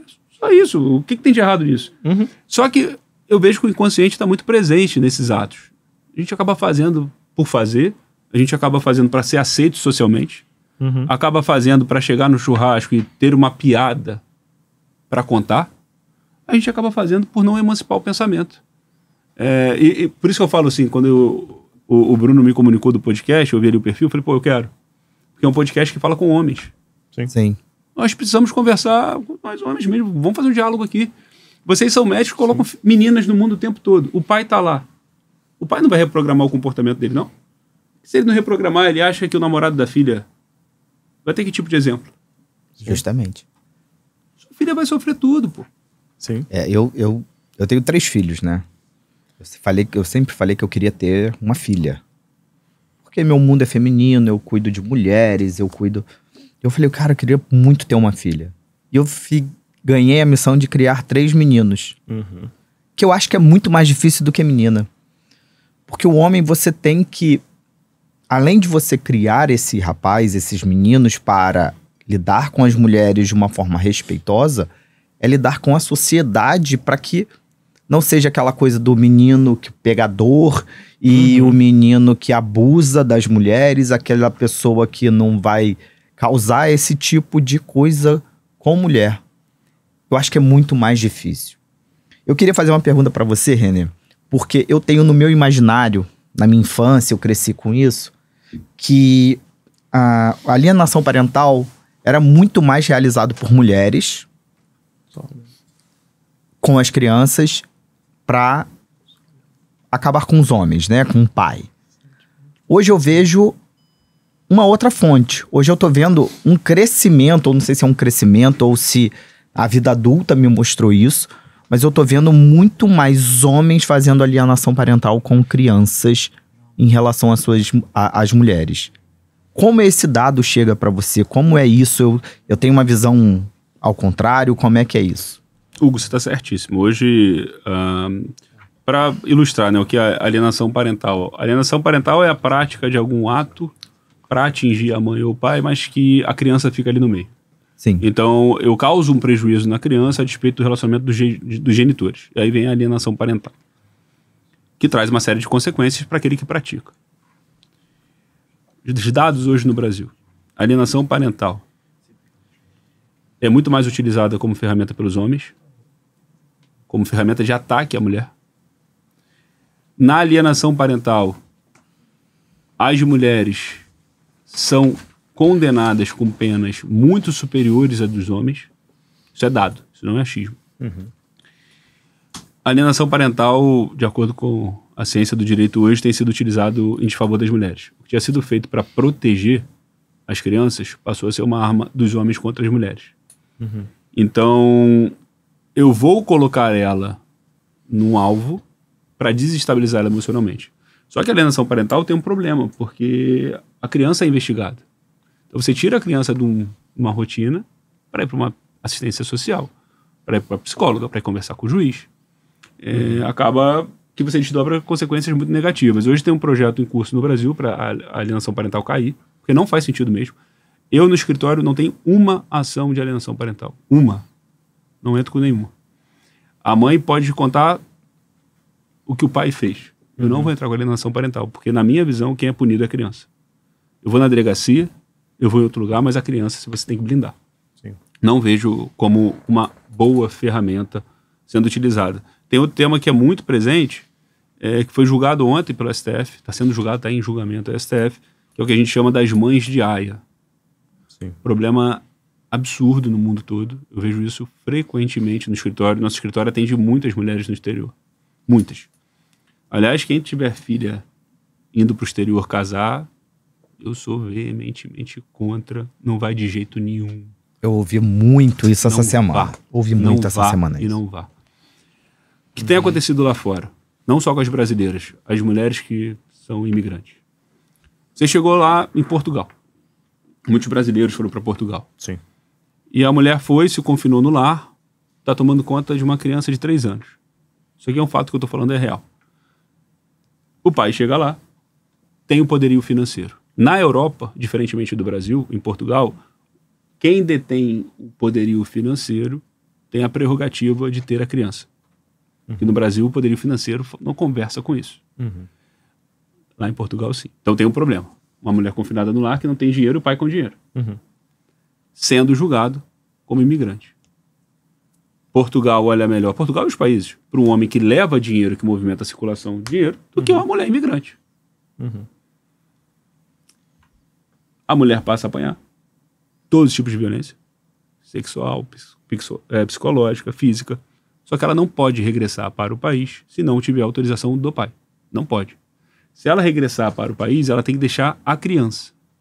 Se ela voltar com a criança, é tráfico internacional de criança. É sequestro internacional de criança. E temos um problemão. Sim. Temos um problemaço. Um número absurdo de mulheres lá fora sendo diariamente estupradas, que se confinam e são obrigadas a confinar porque não querem deixar os filhos com o pai. E passam esse calvário. O STF começou a julgar o tema ontem e a proposta que a gente faz é a seguinte: aonde ficar caracterizada a violência contra a criança ou contra a mulher, não vai ser considerado sequestro internacional pela ótica brasileira. Pela Convenção de Haia é. Pela ótica brasileira, não. Então, eu, Estado brasileiro, ainda que os organismos internacionais mandem devolver, eu não devolvo. Essa criança fica aqui com essa mulher. As minhas crianças e as mulheres brasileiras não serão estupradas lá fora. Chega, já deu. É esse tema que está em pauta. Só que por que esse tema é muito pesado? E eu lido com ele diariamente. Porque não tem solução. Não tem solução. A solução é ser enquadrada como sequestrador internacional. E mais, o número de pais que se colocam no lugar de abusadores para atacar a mulher, abusadores das filhas, para atacar a mãe, também é absurdo. Então o sujeito vai praticar violência sexual contra a filha para atingir a mãe. Porque ele sabe que a mãe, se quiser, ela volta. Só que a mãe nunca vai voltar para deixar a filha ser abusada pelo pai. Isso não é um caso isolado. Isso é um caso alastrado. E com a ida cada vez maior de brasileiros para o exterior, tem aumentado muito. E chegou uma irritação social que é absurda agora. Faz o quê? Mas fazer uma pergunta. Esse casal brasileiro, essa questão, né? Esse casal que está no exterior, é um casal de brasileiros ou é um casal, né, uma brasileira? De brasileiros. De brasileiros. Se for estrangeiro, pior ainda. Se for estrangeiro, Pior ainda. ela não consegue sair do país com a criança. Não sai, a criança não sai.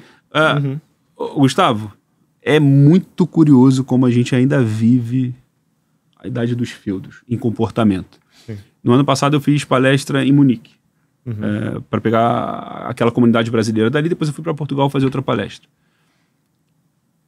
As brasileiras que têm filhos no exterior, esses filhos são cidadãos daquele país. Nasceu na Alemanha, é alemão. Quando a mulher brasileira bate na porta do judiciário e fala, eu preciso ir embora com a criança, o país não deixa. Porque o país precisa da criança para desenvolver aquela terra.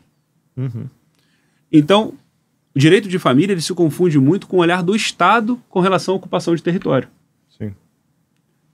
Portugal, muito crescente. Pai e mãe conflitando com relação à criança. Ao melhor estar da criança, com quem ela convive. O judiciário de Portugal fala o seguinte, olha, vocês estão brigando? Se continuar a briga, vou colocar numa família acolhedora. Deixará de ser filho de vocês. O pai que quer punir a mãe, continua a agressão. A mãe tem dois caminhos. Respondo e perco a minha filha para uma outra família, ou abaixo a cabeça. E aí, lá na palestra em Portugal, me deparei com 3 mães que tinham perdido a guarda dos filhos. A guarda não, o poder familiar. Sim. E aí, faz o quê? Porque o olhar de Portugal é o seguinte, não quero saber desse povo brigando aqui. Eu preciso que essa criança fique aqui porque não há essa criança aqui. Sim. Então tem olhar, é política de Estado. Hoje eu sou muito contrário a crianças pequenas irem para o exterior. Porque quem julga o direito das crianças no exterior é o juiz de lá. É o juiz daquele país, não é o juiz brasileiro. Então, se seu neto está lá fora, seu filho está lá fora, com um problema, quem julga é o juiz de lá. Você não consegue ter interferência. Só que a gente se esquece que o Estado tem um olhar que é acima do daquela família. E hoje é um problemaço você estar no exterior com o filho. Caraca. Não imaginava esse problema, não. Não tinha ideia disso também, não. Não faz parte da minha realidade. Mas eu queria aproveitar essa questão da alienação parental, que eu tenho uma pergunta interessante, assim, pelo menos. É o caso no sentido da minha irmã, que é uma coisa que eu acho parecido com o que você, que eu também estudei um pouco você, né? Nesse Vai lá olhar. Ali, né? Ela que sua irmã engravidou quando você tinha, né, uns 18 anos e tal, que você começou já a ter esse olhar. E minha irmã também engravidou e o pai, essa questão, o pai, ele registrou o filho, ele botou o nome e tal. Assim, vai fazer 7 anos agora a criança, viu ela 3 vezes, entende? Porém, o problema não é só não ver 3 vezes, é que ele se mantém presente na mensagem, tipo assim, eu vou, não sei o quê, coisa. E ela ficava assim, pô, mas como é que eu vou proteger essa criança desse pai que promete, mas não cumpre, mas ao mesmo tempo não fazer uma alienação parental, que é tipo assim, não quero promessas vazias nesse sentido e tal, porque aí parece, tá dificultando de eu encontrar, não tá facilitando, enfim, fica um mal-estar nesse sentido, assim. Eu lembro de ter conversado, ter muitas conversas com minha irmã em relação a isso, devido a esse genitor que nunca se prestou a ser pai presente realmente, né? Mas acabava ficando nesse limbo, né? Nem sumir completamente, nem ser presente e tudo mais. Como é que a gente pode estar aconselhando essas mães, provavelmente deve ter milhares de outras mais situações nesse sentido. Possivelmente tem, porque hoje, no dia de hoje, nascerão 500 crianças no Brasil que não terão o nome do pai na certidão de nascimento hoje. Amanhã de novo, depois de 500 crianças. Então, obrigatoriamente, 500 crianças, mães solos, nós teremos hoje. Além daquelas iguais a sua irmã, que tem lá a certidão de nascimento, mas não tem pai nenhum presente. Sim. Então, isso é um problemaço social. Sim. E aí você está olhando para o ângulo da sua irmã, que você está certo, mas eu faço uma provocação. E o Estado vai fazer o que com isso? Quer dizer que você tem uma capacidade de reproduzir, te permite sair reproduzindo um monte de criança e não tomar conta de nenhuma? Ou eu tenho que dar um limite para isso? O Estado tem que olhar esse ponto. Esse para mim é o primeiro ângulo, que é o de cima mesmo. O sujeito fez 10 filhos, nunca viu nenhum. Vai fazer o 11º? Você está criando seus filhos para quê? Porque nós temos outros 10 aqui que a gente não está olhando. Mas que está no mesmo lugar que a gente, está no mesmo quintal. Está tratando super bem seu filho, esqueceu desses 10 aqui. E a gente não tem olhado para isso. Dá uma cesta básica. Não está resolvendo nada, você é psicólogo, você sabe. Só está mantendo vivo. Né? Mas os traumas estão todos ali. Então, o tema é mais profundo, me parece. Quando você fala da alienação parental nesse tema, eu saio dele de novo. Hoje, o direito de família, eu ainda acho que está numa camada muito superficial do pensamento aqui no Brasil. Especificamente com relação ao que você pontua. Uma criança de 7 anos, é isso? Vai fazer 7 anos. A criança de 7 anos não tem liberdade com o telefone hoje, para manusear e entrar no WhatsApp. Quem detém o controle é a mãe. A mãe viu a mensagem e apagou. Acabou o assunto. Para mim é simples assim. Eu não deixo isso desdobrar em alienação parental. Eu vou no juiz e aviso. Olha, não passo a mensagem mesmo porque acontece isso. Acabou, o juiz já falou, ok, não precisa passar não. Então eu finalizo. É porque como a gente vive uma sociedade muito amedrontada, Sim. A gente tem medo de reagir. Outra pergunta que é exatamente sobre isso. Tipo, que de uma certa forma o que a gente foi conversando, né, e tudo mais, falando assim, cara, faz o seguinte, organiza isso judicialmente, né? Coloca ele na justiça para pagar pensão e tudo mais. Ela, nem quero pensão, para mim ele sabe que suma e tal. Mas aí eu, no final de tudo, conversando, né, mania de psicólogo, tipo, a questão é que tinha muito medo do tipo assim, botei na justiça e ele pegou a guarda. Eu já sabia disso. Eu já sabia que por trás estava isso. Porque isso está em todas as consultas. O temor. Né? Sempre tem, né? A mãe tem sempre medo de perder a guarda. Né? Muito. E aí... além de perder a guarda, a mãe tem um temor do pai passar a ter contato com o filho e praticar violência de algum tipo com o filho para atingir a mãe. Sim. Então, poxa, eu prefiro ficar aqui com esse ser esquecido para minimamente o meu filho ou a minha filha não sofrer violência. E critério objetivo, a guarda não vai perder. Ninguém perde guarda por causa disso. Sim. Hoje a regra brasileira é de guarda compartilhada, então o casal terminou. A guarda é compartilhada. Você não precisa de ordem judicial nenhuma para falar que você tem decisão com relação ao seu filho. Mas a mãe não deixa. Você continua tendo o mesmo poder de decisão que o da mãe. A Constituição é muito clara nesse ponto. E isso o judiciário tem sido muito correto nisso. Perde-se a guarda quando alguém abre mão, eu não quero ter a guarda do filho, então é a guarda unilateral, ou quando o pai pratica violência doméstica. Sim. Aí ele perde a guarda porque ele não consegue ter contato com a genitora. Então eu preciso preservar a vida da mãe. Então você perdeu a guarda por isso. É uma consequência do seu comportamento negativo. Sim. A guarda só caminha por esse lado. Então assim, a mulher não tem dinheiro, perde a guarda? Não. A mulher tem depressão, perde a guarda? Não. A mulher está com câncer, perde a guarda? Não. Porque são histórias que elas ouvem e acreditam. E para os homens também falam credores, com crença nisso. Não é real, isso não vai acontecer. Então esse é o primeiro ponto, da guarda. O segundo aspecto que você perguntou você perguntou guarda e mais um. O regime de convivência?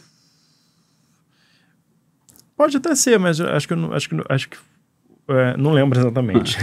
Mas pode ser essa questão também, porque que é isso. Tipo assim, via a promessa de que iria... Obviamente, que eu acho que é um ponto que às vezes as pessoas não entendem, né? A gente quer que você seja um pai. A gente quer que o pai seja presente, a gente quer que seja um bom pai e tudo mais. Agora, se não vamos resguardar essa criança, né? Vamos proteger essa criança dessa frustração. Eu lembrei. O pai ficar presente. Pai ficar presente não é ter guarda. O pai pode morar na França e ter a guarda da filha que está no Brasil. Ter a guarda é a capacidade de decidir sobre a vida do filho. Eu estou na França, mas hoje eu tenho vídeo chamada, eu converso, eu não quero que faça inglês, eu quero que faça francês. Eu não tenho contato físico, mas eu participo da educação dela mesmo à distância. Isso é guarda. Outra coisa é regime de convivência. Para mim é o grande ponto do direito de família. Entendi. O regime de convivência vai disciplinar a rotina daquela criança. E a previsibilidade dos pais. Então o genitor pega sexta-feira na saída da escola e entrega segunda-feira na entrada da escola. Aquilo ali é o momento dele. A mãe não tem o direito nenhum de não facultar, não franquear. Se ela não franquear, pode ligar para a polícia, que a polícia vai pegar a criança. Então, assim, o regime de convivência traz a disciplina da vida. Quando você fala desse pai da sua sobrinha, chegar perto dela, aí temos um ponto que o direito de família não consegue se antecipar. O problema acontece para o judiciário reagir. Judiciário nenhum impede o pai de ver filho por uma fala da mãe que aquele pai é violento. Não, você precisa me provar. O pai vai ver o filho. Aí é um caso que as mães falam lá. Renê, eu falei que não era aqui, ó. Voltou machucada. Voltou machucada, o judiciário faz o estudo, se ficar comprovado que foi o pai, aí o pai não vê mais. Mas o judiciário não se antecipa. O direito do pai de estar próximo da criança está sempre presente. E você não consegue encontrar uma matemática melhor. Eu preciso esperar acontecer para reagir. Aí a mãe fala, mas eu sei que ele vai ter que acontecer para reagir. Aqui não tem como. Não dá para ser Minority Report, né? Não dá. Está adivinhando o que vai acontecer. E judiciário nenhum vai ser melhor do que pai e mãe emancipado, pai e mãe capaz de conversar. Não vai ser, não consegue ser. E deixa eu fazer uma pergunta em relação a essa questão do regime de convivência. E a experiência que você tem, né, de ver isso. Qual é a postura dos pais em relação à convivência com os filhos? Eu tenho posso ter dois olhares aqui. Um de pais com boa fé e de pais que se valem dos filhos para algo. Primeiro cenário, de boa fé.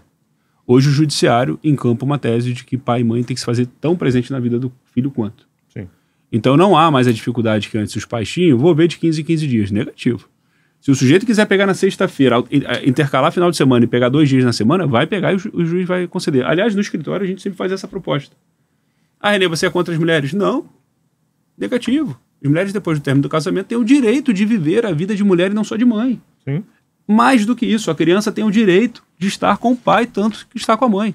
O direito de família, quando a gente fala de regime de convivência, a advocacia não é para a mulher, a advocacia é para a criança. E o que é melhor para a criança? É que o pai esteja presente? E o pai vai estar presente. Ponto. O assunto é encerrado. Então, teve essa evolução na compreensão. Então, os pais hoje, no ambiente da boa-fé, que querem ser presentes na vida do filho, tem a fonte muito acessível para si. Hoje não há rejeição do judiciário com relação a esse ponto. Não é mesmo. Agora, os pais que andam de má fé, e aí é o que eu pego mais o volume no escritório, porque eu pego onde tem o atrito, né? É o que a gente chama de violência vicária no direito. Violência vicária é a utilização do filho para atingir o outro. Então, o sujeito se vale do filho praticando atos negativos para a criança de maneira a atingir lá a outra pessoa. Aqui eu tenho um problema. E o problema aqui é grave. Porque causa mais transtorno na criança do que na própria mãe, no próprio pai. E o judiciário aqui se vale muito da medicina e da psicologia. Então, quem decide aqui não são os advogados e os juízes. Eles vão fazer uma leitura do que o pediatra vai falar, do que o psicólogo vai falar. Aqui é muito a linha da medicina mesmo, da psicologia. Não vai ser judiciário. O judiciário, se o médico falar não pode ir porque está fazendo mal para a criança, o juiz vai falar não vai. A ciência do direito tem uma limitação aqui, nesse relacionamento. Então, os psicólogos e os médicos são muito ouvidos nesse tema. Aqui não tem mágica. Eu sempre digo que papel brilhante nenhum é tão bom quanto pessoas maduras, evoluídas, né? Capazes de decidir, equilibradas. Não tem. Cara, tem Isso é uma coisa que a gente debate muito aqui, assim, que é essa questão de... que a gente falou, né? A gente quer o pai presente, né? A gente quer chamar pra isso. E acaba que a gente também tá aqui, obviamente, para chamar a atenção desses pais que não são presentes, né? Uma coisa que me chama a atenção é, por exemplo, que é isso, né? Tipo, separou, some, né? Parece que deixou de ser pai, né? Ele só era pai quando estava vinculado ao casamento. Isso porque a gente vai desdobrando, às vezes nem era pai quando no casamento, né? Na gestação, né? É mais profundo, outros, muito mais profundo. Mas a gente quer fazer essa convocação, né? É um podcast sobre presença, né? Que é o nosso slogan, né? Que é para a gente poder trazer os pais para serem presentes, seja separados, seja não ser separados, estarem quase com a guarda, como você até falou, às vezes pode não ser a guarda compartilhada, não precisa ser guarda compartilhada para que você não seja presente na vida do seu filho, né? A guarda, como você deixou muito claro aqui, é sobre ser compartilhada, é que você e a mãe vão ter que discutir, vão ter que conversar qual vai ser a direção na criação dessa criança, mesmo que eu esteja na França, né? A guarda é compartilhada, então eu tenho voz na direção da criação dessa criança.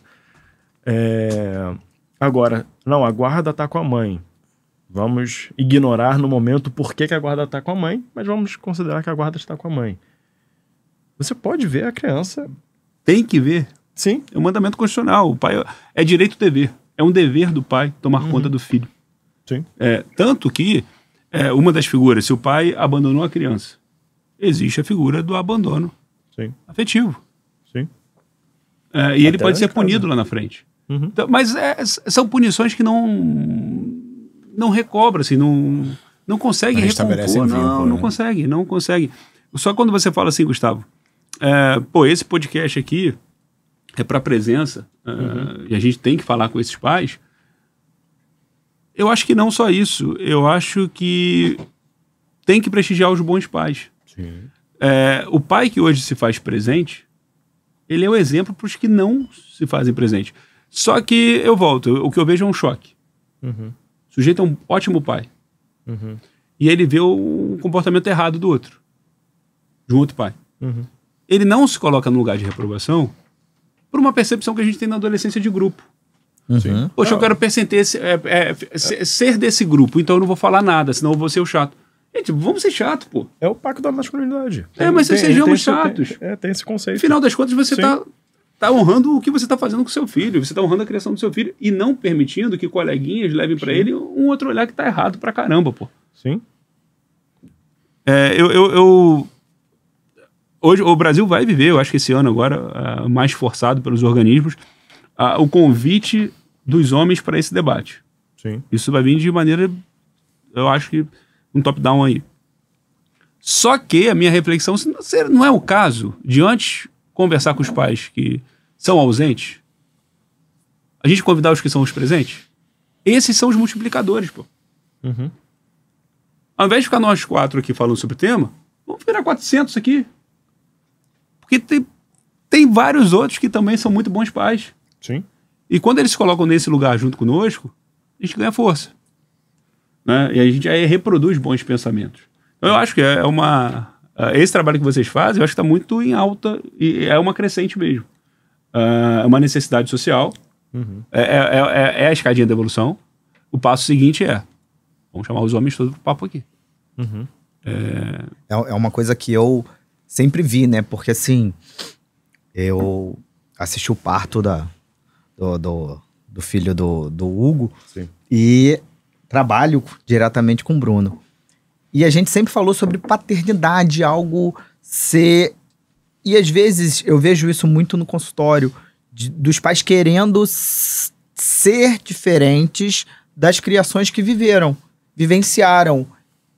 E tendo dificuldade, enfrentando dificuldade no machismo constitucional, no machismo estruturado dentro de casa com a avó materna, a avó paterna, que exclui aquele rapaz da criação, que já começa ali. Sim. Tipo, você não sabe trocar fralda, não troca fralda, não. Você não sabe dar banho, não dá banho, não. Vai deixar essa criança cair. Vai deixar essa criança cair.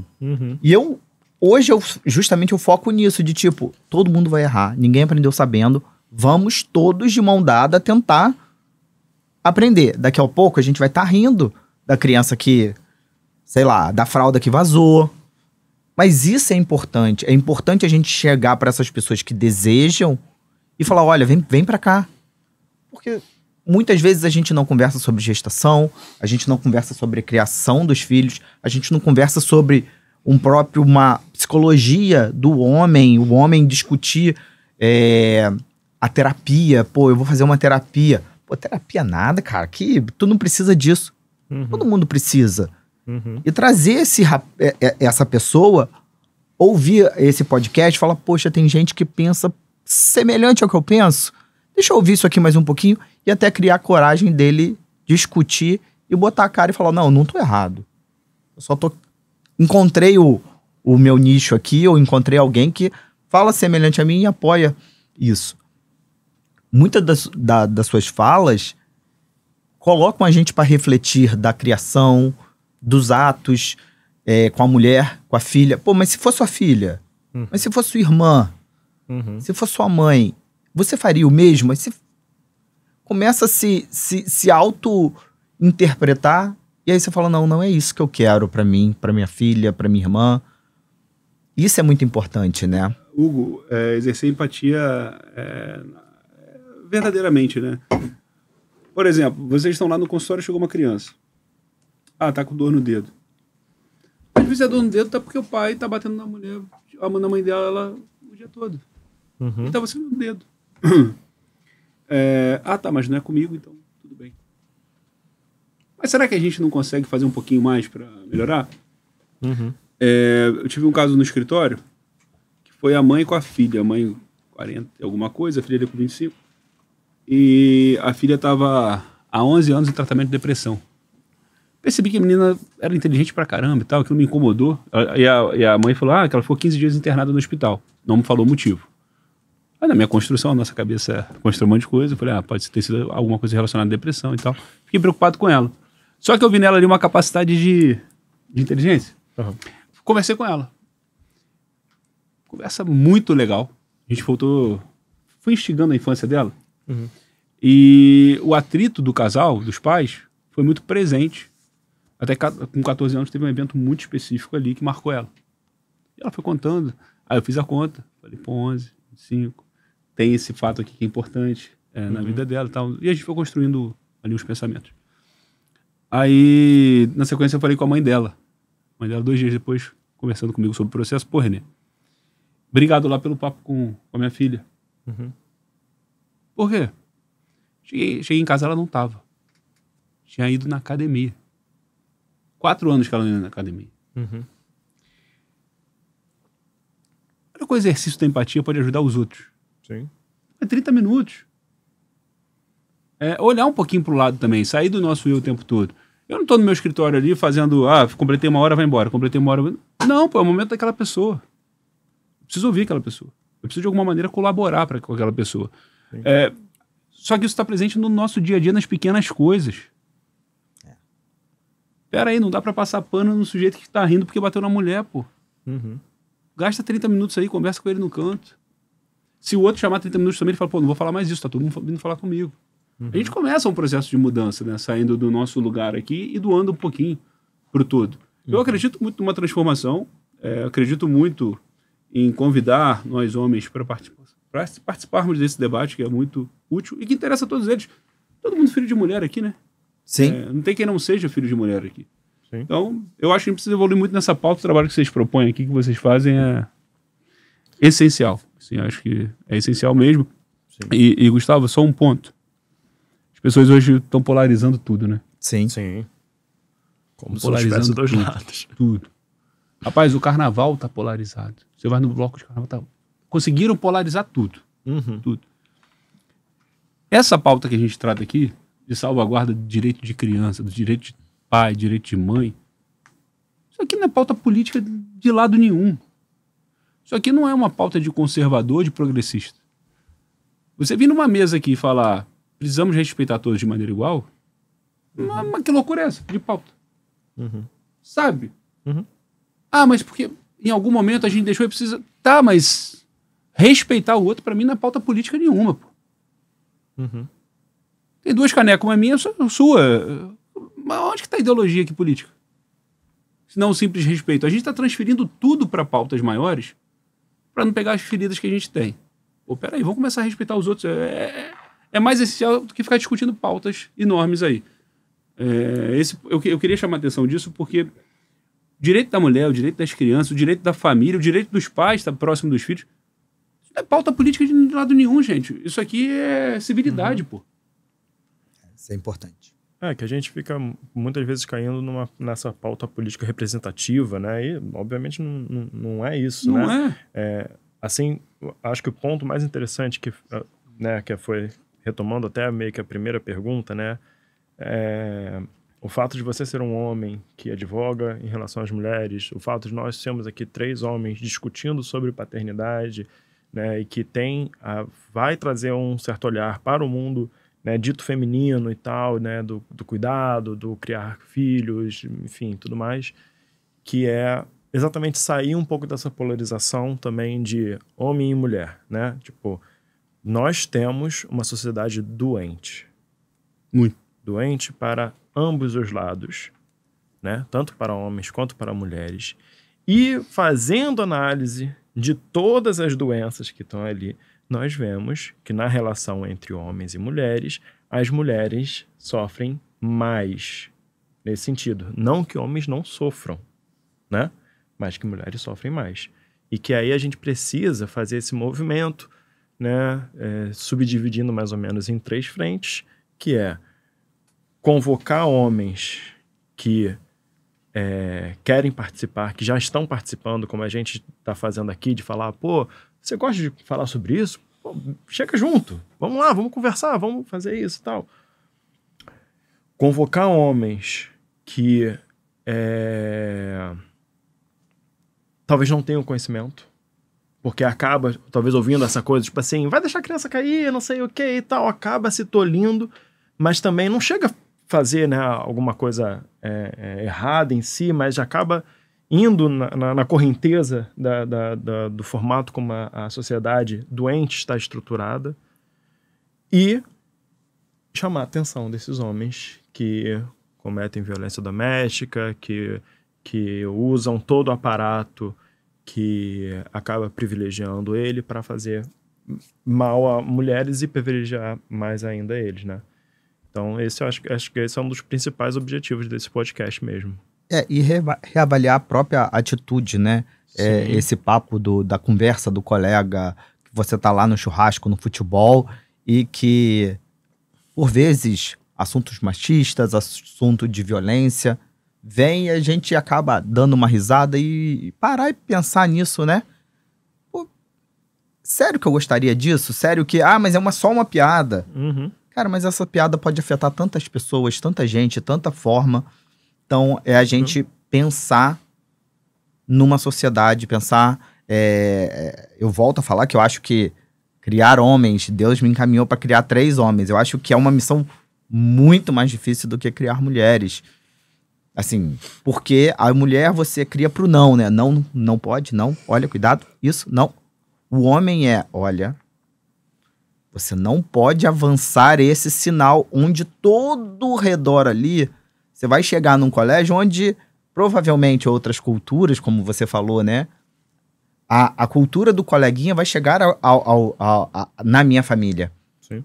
E você colocar na cabeça daquela criança que, olha, não é bem assim, você não precisa pertencer a esse grupo para fazer a mesma coisa. Então uma caminhada difícil. É uma caminhada difícil. É profundo. E coincidentemente, nós 3 temos filhos homens. Eu já tinha pensado nisso. Coincidentemente, nós 3, eu tenho 3 homens. Eu tenho uma menina que eu já ganhei pronta, né? Mas tem. Uma enteada, né? E eu... Só tem um molequinho só. Tem um molequinho, Edgar. Mas é isso, né? Acho que a gente está naturalmente chegando no final, assim, dessa conversa. Queria fazer uma pontuação que é algo que eu vejo você fazendo muito, Renê, que eu acho muito importante, que ressoa com tudo isso que a gente está falando, é quando você sempre na sua fala, você fala nós, homens. Você não se isola disso. Você não fala os homens, como se fosse, né? Não, eu sou, né? Eu estou em outro patamar. Outro patamar. Tive a mesma criação que todos vocês. Exatamente. Sou machista, sou homofóbico, Isso. sou racista e trabalho diariamente a minha cabeça para frear os pensamentos que foram introduzidos quando eu era novo. Exatamente. Já dizia Nietzsche, né? Nem o nosso nome a gente escolheu. Sim. Quando a gente abre e passa a entender o mundo como ele é, a gente já está cheio de comandos. E os comandos que nós tivemos foram esses. O fato de alguém ter introduzido isso em mim na infância não quer dizer que eu precise ser isso. Isso. Mas necessariamente eu preciso lutar contra isso. Eu falar, o René não é machista.